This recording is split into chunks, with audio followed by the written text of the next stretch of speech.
मैंने अपने आप को कानून के हवाले इसलिए किया है कि मेरी लड़ाई एक आदमी की जिंदगी और मौत की लड़ाई नहीं है। सवाल यह नहीं है कि मुझे सजा होगी या नहीं, सवाल यह है कि हमारे देश के लोग आराम से जिंदा रह सकेंगे या नहीं। आज इस देश में क्या हो रहा है? कानून कहां है? लॉ एंड ऑर्डर कहां है?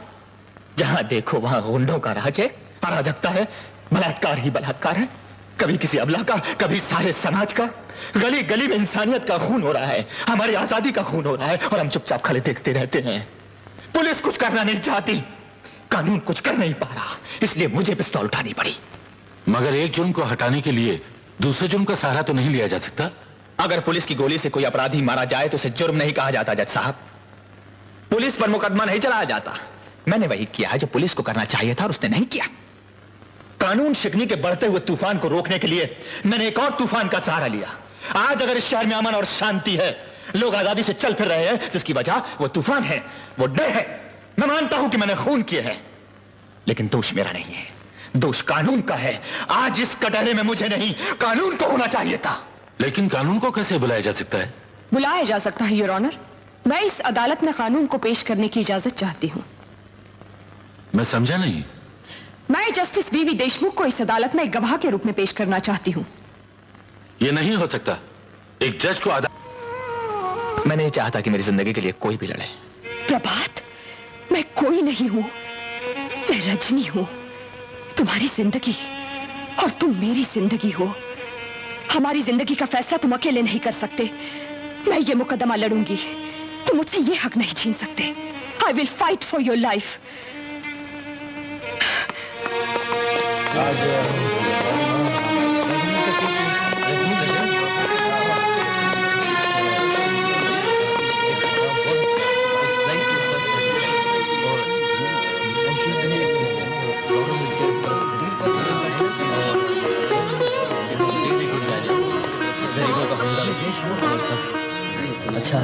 योर ऑनर, ये केस बिल्कुल साफ है। देखने में सीधा साधा लगने वाला प्रोफेसर प्रभात कुमार वर्मा दरअसल एक बहुत खतरनाक आदमी है। ये दिन में बच्चों को हिंदी और संस्कृत पढ़ाता और रात में पिस्तौल लेकर ऐसे निकल पड़ता जैसे शैतान बच्चे गुलेल लेकर चिड़िया मारने निकल पड़ते हैं और जब जैसे चाहते हैं मार डालते हैं। प्रभात वर्मा को आज कर रॉबिनहुड बनने का शौक था। इस शौक को पूरा करने के लिए, अपनी बहादुरी के डंके बजवाने के लिए इन्होंने 10 दिनों में 14 खून करके एक नया रिकॉर्ड कायम किया है। योर ऑनर, ये सारे खून शौक और शोहरत के लिए सोच समझकर ठंडे दिल से किए गए हैं। जिस आदमी की नजरों में दूसरों की जिंदगी की कोई कीमत नहीं, उसे तो खुद भी जिंदा रहने का कोई हक नहीं। प्रभात कुमार वर्मा अपने जुर्म पर इकबाल कर चुके हैं। इन्हें कड़ी से कड़ी सजा मिलनी चाहिए। क्या आप अपने जुर्म का इकबाल करते हैं? जी हाँ। योर ऑनर, माफी चाहती हूं, मगर जब से अदालतें बनी हैं, तब से हर मुल्जिम से यही सवाल पूछा जाता है जिसका कोई मतलब नहीं, जो नहीं पूछा जाना चाहिए। क्यों? क्योंकि अगर प्रोफेसर प्रभात वर्मा आपसे यह कहें कि उन्होंने कोई जुर्म नहीं किया, तो क्या आप उनकी बात मानकर उन्हें छोड़ देंगे?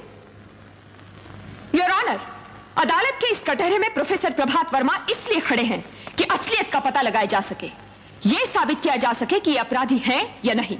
और सरकारी वकील साहब ने अभी तक कोई भी ऐसा गवाह या सबूत पेश नहीं किया है जिससे यह साबित हो सके कि प्रोफेसर प्रभात वर्मा ने एक भी खून किया है।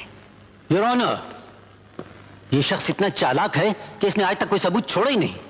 ऐसा आतंक फैला रखा है कि शरीफ तो शरीफ, गुंडे तक इसके नाम से कांपते हैं। जिस किसी ने इसे गोली चलाते देखा वो जिंदा नहीं बचा, और जो 2-4 बच गए हैं वो इसे पहचानने से इनकार करते हैं, डरते हैं। जिस आदमी को कोई पहचानता नहीं, जिसका पता शक्ल कुछ मालूम नहीं, जिस पर किसी को शक तक नहीं, वो आदमी अपने आप को कानून के हवाले करता है, अपनी मर्जी से इस कटहरे में आकर खड़ा हो जाता है। योर ऑनर, अगर प्रोफेसर वर्मा से कुछ पूछना है तो ये पूछिए कि ये इस कटहरे में आकर क्यों खड़े हुए, इन्होंने अपने आप को कानून के हवाले क्यों किया। Please your honour. क्या आप इस सवाल का जवाब देना चाहेंगे?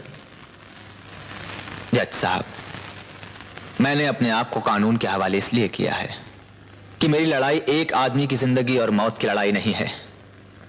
सवाल यह नहीं है कि मुझे सजा होगी या नहीं, सवाल यह है कि हमारे देश के लोग आराम से जिंदा रह सकेंगे या नहीं।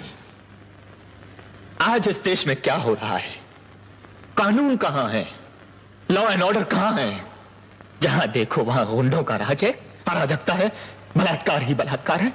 कभी किसी अबला का, कभी सारे समाज का। गली गली में इंसानियत का खून हो रहा है, हमारी आजादी का खून हो रहा है, और हम चुपचाप खड़े देखते रहते हैं। पुलिस कुछ करना नहीं चाहती, कानून कुछ कर नहीं पा रहा, इसलिए मुझे पिस्तौल उठानी पड़ी। मगर एक जुर्म को हटाने के लिए दूसरे जुर्म का सहारा तो नहीं लिया जा सकता। अगर पुलिस की गोली से कोई अपराधी मारा जाए तो उसे जुर्म नहीं कहा जाता जज साहब। पुलिस पर मुकदमा नहीं चलाया जाता। मैंने वही किया जो पुलिस को करना चाहिए था और उसने नहीं किया। कानून शिकनी के बढ़ते हुए तूफान को रोकने के लिए मैंने एक और तूफान का सहारा लिया। आज अगर इस शहर में अमन और शांति है, लोग आजादी से चल फिर रहे हैं, तो इसकी वजह वो तूफान है, वो डर है। मैं मानता हूं कि मैंने खून किए हैं, लेकिन दोष मेरा नहीं है, दोष कानून का है। आज इस कटहरे में मुझे नहीं, कानून को होना चाहिए था। लेकिन कानून को कैसे बुलाया जा सकता है? बुलाया जा सकता है योर ऑनर। मैं इस अदालत में कानून को पेश करने की इजाजत चाहती हूं। मैं समझा नहीं। मैं जस्टिस वीवी देशमुख को इस अदालत में एक गवाह के रूप में पेश करना चाहती हूं। यह नहीं हो सकता। एक जज को अदालत के कटहरे में खड़ा नहीं किया जा सकता। India is a democratic country. हमारे देश में कानून की हिफाजत के लिए प्रधानमंत्री को भी बुलाया जा सकता है। मगर जस्टिस देशमुख का इस केस से क्या ताल्लुक है? बहुत गहरा ताल्लुक है योर ऑनर। ऐसा होता तो नहीं है। फिर भी जस्टिस देशमुख को अगर कोई एतराज ना हो तो मैं जो कुछ कहूंगा सच कहूंगा, सच के सिवा कुछ नहीं कहूंगा।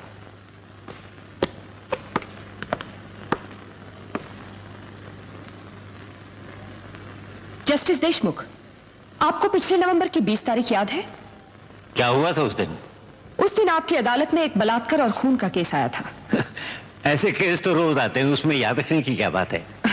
बात यह थी कि मुलजिम सुरेश ठाकुर एक अमीर आदमी का भतीजा था और उसकी गवाही देने दिल्ली से एक मंत्री महोदय तशरीफ लाए थे, याद है? हाँ, याद आ गया। तो आपको यह भी याद होगा कि आपने उसे बाइज्जत छोड़ दिया था। याद है। पूछ सकती हूं क्यों? मैं सवाल का जवाब देने से इनकार करता हूं। किसी जज से उसके दिए हुए फैसले पर सवाल नहीं किया जा सकता। I am sorry your honour, लेकिन मैं ये तो पूछ सकती हूँ कि क्या सुरेश ठाकुर को सिर्फ इसलिए छोड़ दिया गया था कि उसकी गवाही एक मंत्री ने दी थी? मिस देशमुख, योर ऑनर, मैं तो सिर्फ वही कह रही हूँ जो इस केस की प्रोसीडिंग्स में लिखा है। ये रही उसकी रिपोर्ट। इस रिपोर्ट में यह साफ लिखा है कि लाश के नाखूनों में सुरेश ठाकुर के बाल और खून की बूंदें पाई गई। लीजिए। क्या मैं पूछ सकती हूं जस्टिस देशमुख कि इस बात पर ध्यान क्यों नहीं दिया गया? मैं एक बार पहले भी आपसे कह चुका हूं मिस देशमुख कि जज के दिए हुए फैसले पर बहस नहीं की जा सकती। मैं बहस कहां कर रही हूं योर ऑनर, मैं सिर्फ ये कह रही हूं कि खून और बाल वाली बात सच है या नहीं। खून और बालों वाली बात सच हो या ना हो, लेकिन एक मंत्री ने इस बात की गवाही दी थी कि वारदात के दिन सुरेश ठाकुर उनके साथ दिल्ली में था। दिल्ली जाना और मंत्री की गवाही बनाई जा सकती है, लेकिन खून और बाल नहीं। एक जिंदा आदमी झूठ बोल सकता है, लेकिन मुर्दे झूठ नहीं बोलते। योर ऑनर, उस लड़की की लाश पुकार पुकार कर कह रही थी कि सुरेश ठाकुर ने उसका बलात्कार किया है, उसकी हत्या की है, लेकिन उसके बाद भी उस लाश के सच को नजरअंदाज कर एक मंत्री के झूठ को सच मान लिया गया। क्या वजह थी उसकी? मैं पूछ सकती हूँ क्यों? I strongly object to this your honour. मैं किसी को भी अपनी ईमानदारी पर शक करने की इजाजत नहीं देता। You must withdraw the allegation. Your honour, मैंने किसी पर कोई आरोप नहीं लगाया है। मैंने वही कहा है जो सच है, और सच यह है कि सुरेश ठाकुर ने सुधा अडवाणी का बलात्कार किया, उसका खून किया, और उसकी लाश पर इस बात के सबूत भी पाए गए, लेकिन उसके बाद भी उसे छोड़ दिया गया।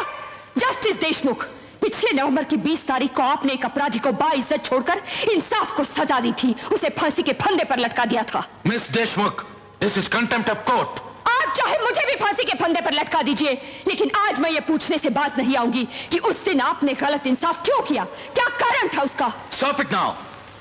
जस्टिस देशमुख, उस दिन जब आपने फैसला सुनाया था, आप एक जज थे, कानून और उसके कायदे में जकड़े हुए थे, कानून की रक्षा करना आपका फर्ज था। लेकिन आज आप पर कोई बंधन नहीं, कोई पाबंदी नहीं। आज आपने गीता पर हाथ रखकर सिर्फ सच बोलने की कसम खाई है। आज ये गीता आपकी आत्मा से पूछ रही है कि उस दिन कानून की रक्षा करते करते कहीं इंसाफ का खून तो नहीं हो गया था? उस दिन आपके दिल में कानून और इंसाफ के बीच कहीं महाभारत तो नहीं चल रहा था? बोलिए।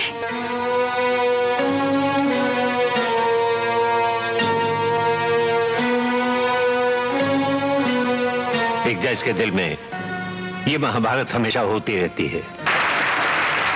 उस फैसले के बाद जो कुछ हुआ उसका जिम्मेदार वो फैसला है, आपका कानून है।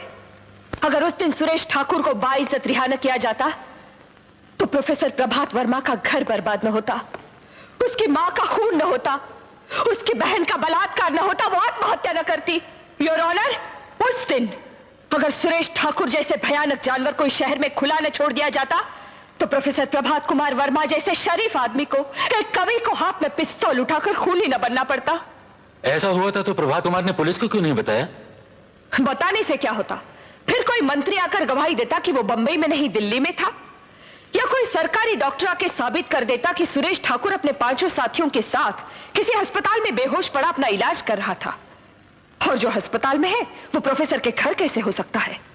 मिस देशमुख, क्या आप ये कहना चाहती हैं कि जिस आदमी को एक बार इंसाफ ना मिले वो दूसरी बार कानून के पास आने के बजाय कानून को अपने हाथों में ले ले, एक पिस्तौल लेकर निकल पड़े और जब चाहे जिसका चाहे खून कर दे? योर ऑनर, प्रभात कुमार ने खून नहीं किए हैं, गुंडों को सजा दी है, इंसाफ किया है, एक जज का अधूरा काम पूरा किया है। अगर लोग इसी तरह हाथों में पिस्तौल लेकर जज बनने लगे तो गली गली में रॉबिन हुड पैदा हो जाएंगे। हर तरफ लोग खून की होली खेलते हुए नजर आएंगे और कोई भी सरकार, कोई भी समाज इस बात की इजाजत नहीं देता कि गुंडागरी को एक और गुंडागरी से रोका जाए। मिस देशमुख, कानून हाथ में लेना जुर्म है और उस जुर्म की सजा जरूर मिलनी चाहिए। मैं भी तो यही कहता हूं, जज साहब की सजा जरूर मिलनी चाहिए। इसीलिए तो मैंने अपने आप को कानून के हवाले किया है। मैंने अपना फर्ज पूरा किया है, कानून अपना फर्ज पूरा करे। इसके लिए कानून को अगर मेरी जान की जरूरत है तो वो हाजिर है। फांसी का फंदा मैं खुद अपने गले में डाल लूंगा। बस एक प्रार्थना है आपसे। बड़ी तपस्या और बलिदान के बाद हमारे इस देश को आजादी मिली है। ऐसा कुछ कीजिए कि इस आजादी को हमसे कुछ छीनने ना पाए, कोई गुंडा इसका बलात्कार ना कर सके, आने वाली संतानें अपने आजाद देश में आजादी की सांस ले सके, बिना डर के जिंदा रह सके। और कानून को इतना मजबूत बना दीजिए कि फिर कभी किसी प्रभात को पिस्तौल का सहारा न लेना पड़े। इसके बदले मौत भी मिलेगी तो प्रसाद होगी, भारत माता का आशीर्वाद होगा।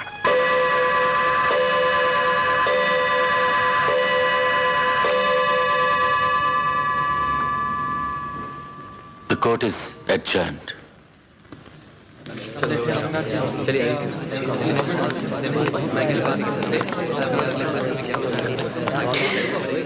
I'm sorry, पापा। इसमें सॉरी की क्या बात है? तुम्हारी बदौलत मेरे दिल से बहुत बड़ा बोझ उतर गया है। मुझे तुम पे नाज है।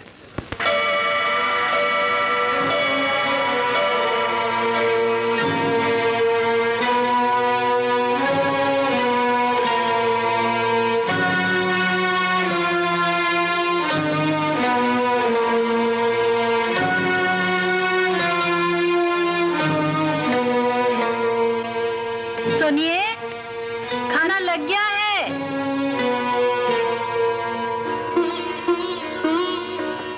Hello daddy.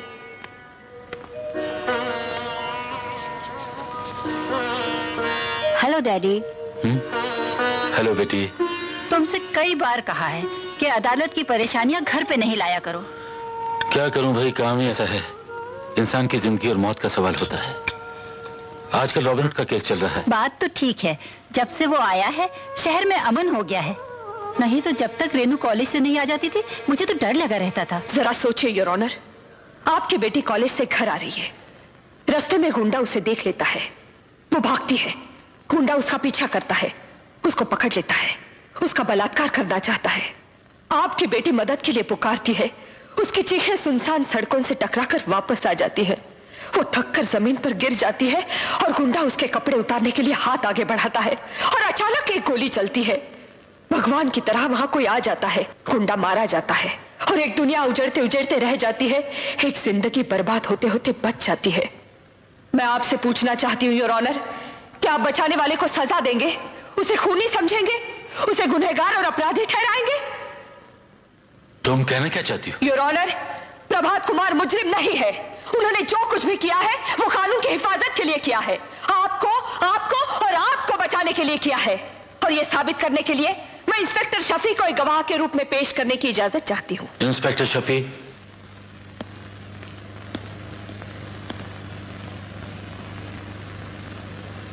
मैं कसम खाकर कहता हूं, जो कहूंगा सच कहूंगा, सच के सिवाय कुछ नहीं कहूंगा। जब आपको कमिश्नर साहब ने बुलाया और रॉबिनहुड का पता लगाकर उसे गिरफ्तार करने का हुक्म दिया, तब आपने क्या कहा? मैंने यही कहा कि रॉबिनहुड तो पुलिस का काम कर रहा है और पुलिस से अच्छा काम कर रहा है। जो काम हम पिछले 25 वर्षों में नहीं कर पाए वो उसने 10 दिन में करके दिखाया। कैसे? क्या किया उन्होंने? इन्होंने गुंडों के दिलों में डर, दहशत पैदा कर दी है। आज शहर में अपराध कम हो रहे हैं, क्राइम रेट गिर गया है, हर आदमी सुकून और शांति की नींद सो सकता है आज। जब आप प्रभात कुमार को गिरफ्तार करने गए तो क्या वो भाग खड़े हुए? जी नहीं, बल्कि मैंने इनसे कहा ये शहर छोड़कर भाग जाइए। इन्होंने भागने से इनकार किया और कहा समाज में सारी गड़बड़ियां सिर्फ इसलिए चल रही हैं कि पुलिस अपना फर्ज पूरा नहीं कर रही, कानून अपना फर्ज पूरा नहीं कर रहा। मैं अपने आप को कानून के हवाले करता हूं जिससे कि मेरी आवाज अदालत के जरिए लोगों तक पहुंच सके और मैं बता सकूं कि मेरी पिस्तौल से निकली गोली का काम सिर्फ अपराधियों को मारना ही नहीं, कानून को जगाना भी था। मैंने अपना फर्ज पूरा किया है, आप अपना फर्ज पूरा कीजिए। और ये कहकर प्रभात कुमार ने अपने आप को पुलिस के हवाले कर दिया। आपने प्रभात कुमार को भाग जाने के लिए क्यों कहा? योर ऑनर, प्रभात कुमार ने रॉबिनहुड बनकर गुंडों के दिलों में जो डर, जो आतंक पैदा कर दिया था, मैं उस डर को जिंदा रखना चाहता था। उस रॉबिनहुड को जिंदा रखना चाहता था जो लोगों की रक्षा करता रहा। इंस्पेक्टर शफी, हालात कुछ भी रहे हों, आपको अपना फर्ज अदा करना चाहिए और आपका फर्ज खूनी को पकड़ना है, उसका इंसाफ करना या उसे छोड़ देना नहीं। इस गलती के लिए आपको सस्पेंड कर देना चाहिए ताकि दूसरे अफसर से नसीहत लें और कभी ऐसी गलती ना करें। Thank you your honour.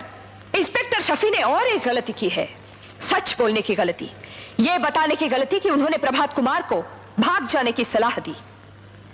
Prabhat Kumar ने भी यही गलती की थी, सच बोलने की गलती, अपने आप को कानून के हवाले करने की गलती, जबकि अदालत के पास इनके खिलाफ कोई सबूत नहीं था, कोई गवाह नहीं था। मिस रजनी, इससे बड़ा सबूत और क्या हो सकता है कि प्रभात कुमार ने भरी अदालत में यह बयान दिया है कि वो सारे खून इन्होंने किए हैं। अगर अदालत में दिया हुआ बयान ही सब कुछ है तो मैं इस गीता पर हाथ रखकर बयान देने के लिए तैयार हूं कि ये सारे खून मैंने किए हैं। तो क्या प्रभात कुमार को छोड़ देंगे और मुझे सजा देंगे? काश ऐसा हो सकता, लेकिन मैं ये झूठ भी नहीं बोल सकती क्योंकि इस कटहरे में खड़ा हुआ एक सच्चा इंसान अपने बचाव के लिए किसी भी झूठ का सहारा नहीं लेना चाहता।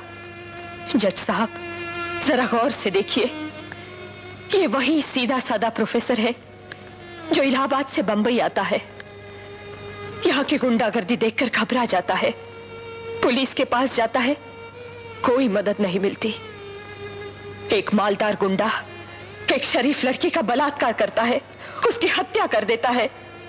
प्रभात कुमार कानून का दरवाजा खटखटाता है, दरवाजा खुलता है, लेकिन वहां झूठी गवाही की जीत होती है, सच हार जाता है। कानून का फैसला गुंडों को शाबाशी देकर उनकी हिम्मत बढ़ाता है। नतीजा वही गुंडा, एक करोड़पति स्मगलर का भतीजा, उस प्रोफेसर को सबक सिखाने के लिए 5 और गुंडों को लेकर उसके घर पहुंच जाता है और उसके बाद एक बेटे की आंखों के सामने उसकी मां की हत्या कर दी जाती है। एक एक करके 6 गुंडे उसकी बहन का बलात्कार करते हैं। वो मासूम भैया भैया पुकारती रहती है, लेकिन रस्सियों में बंधा हुआ भैया कुछ नहीं कर पाता, कुछ नहीं। वो शर्म से ऊपर से कूदकर अपनी जान दे देती है और उसका छोटा सा घर शमशान बन जाता है। और ये सब सिर्फ इसलिए कि प्रभात कुमार ने गुंडों की शिकायत की थी, कानून का दरवाजा खटखटाया था। पुलिस और कानून की मदद मांगने की इतनी बड़ी सजा। कानून तो सिर्फ एक बार फांसी देता है, लेकिन उस रोज 6 गुंडों ने इन्हें बार बार फांसी के फंदे पर लटकाया था। कुर्सी से बंधे उस घिनौनी करतूत को देखने की सजा हजारों सालों की जेल से कहीं ज्यादा थी। उस सजा के बाद प्रभात कुमार जीना भूल गया। हंसना भूल गया, रोना भूल गया, प्यार करना भूल गया। मैं पूछती हूँ दुनिया की कौन सी अदालत प्रभात कुमार को इससे बड़ी सजा दे सकती है? योर ऑनर, अगर आप प्रभात कुमार को कुछ देना ही चाहते हैं तो उसे उसकी माँ दे दीजिए, उसकी बहन दे दीजिए, वो मुस्कुराहटें दे दीजिए जो मिट चुकी है, वो दिल दे दीजिए जो प्यार करता था। मगर आपका कानून ये सब कुछ नहीं दे सकता। अगर दे सकता है तो मौत, सिर्फ मौत।